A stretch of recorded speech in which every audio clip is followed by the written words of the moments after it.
Okay, and so there should be a reason. If you work for a nonprofit, you should probably think that you need to be even a better businessman than a for-profit because you have a goal of sharing that profit. The money that comes in. And if you can do that, if you can do things well, every way that you can squeeze margin out is more that you can do for your cause. So I think from a nonprofit standpoint, you need to be a really good businessman as well. When I give money away, I don't like to donate money to nonprofits who have 10, 20% overhead. I prefer to see that of every dollar I give out, 90 plus, 95% goes to the cause. That's pretty nice. That's the preference. So you have to have some business sense and savvy. So it's a, you know, kind of talk about it. It's just, I love it. I find that it's really fun. There are times it's really trying. But when we look at creating value, it's just great. You're using other people's money in many cases. You put your time, your effort, your money in it. But to grow, you need more, so you bring in other investors. You bring in other people. When you do that, you take on, or you must, or you should, take on the additional responsibility that now I've got to be a good steward of that money. And you might be surprised that there's some people out there that aren't good stewards of money, especially if it's not their money. I've seen people like that. I don't work with them. Anybody ever hear the old, and usually, my kids hear this from me all the time, that, and it goes back to middle school, which is character counts. Anybody hear that? Anybody believe it? Let me tell you, I believe it thoroughly. Because I can tell you, I was talking in a group kind of like this, and somebody said, have you ever had any failure? Oh yeah. I like success a lot better than failure. But when we look at what caused it, the next question I thought was great, it's kind of gutsy, it's like, why did it fail? Okay, those are tough. You learn a lot from failure. And what I learned the first time was I don't like it. I just don't like it. And so I prefer never to fail. I prefer to succeed. It doesn't always happen. Sometimes you do many things, all kinds of things to try to make it successful, and it just doesn't always work. Okay? One of the failures we had was a company we formed. Anybody have AT&T Uverse? Anybody have a TV? Good. Anybody have DSL service? All right, DSL.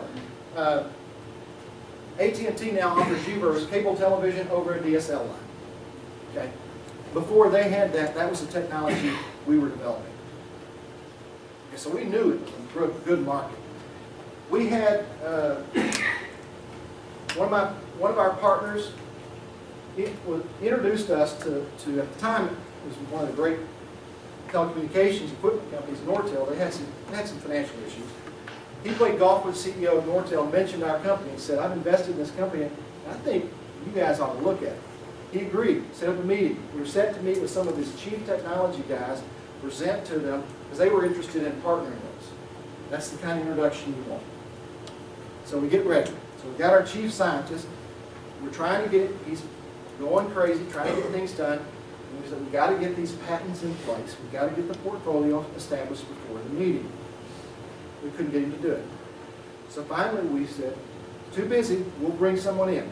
So we set up a meeting with a patent attorney and a technical writer to bring them in to help get it down on paper. Let's get the provisionals filed, let's get the patent application.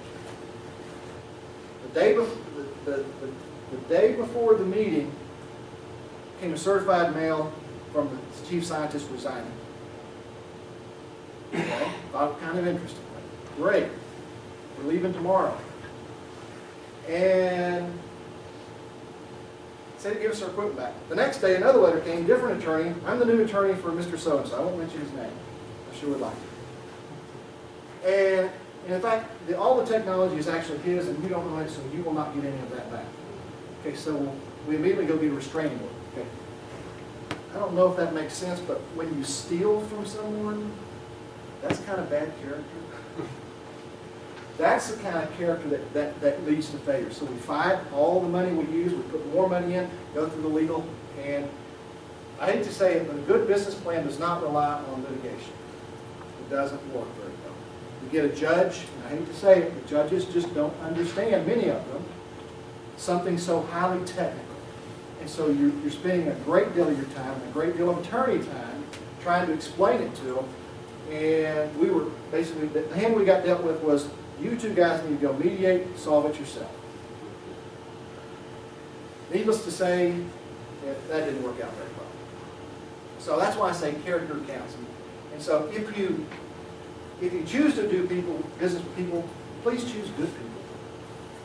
You find a good attorney, keep them. You find good accountants, keep them. You got to find good engineers, good businessmen, whatever. You've got good partners. Those are the ones you want to keep. Okay? Those are the ones you want to keep.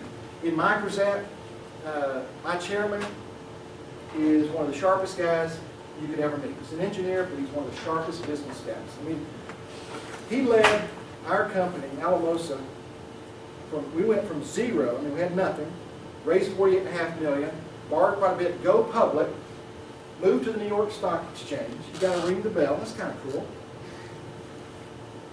And then an exit, $18.75 a share, plus the assumption of debt, $4.2 billion. That's not a bad deal. Okay, that made a lot of people a lot of money. I talked to one group. They were going to invest, and so they asked if I'd come to the board meeting.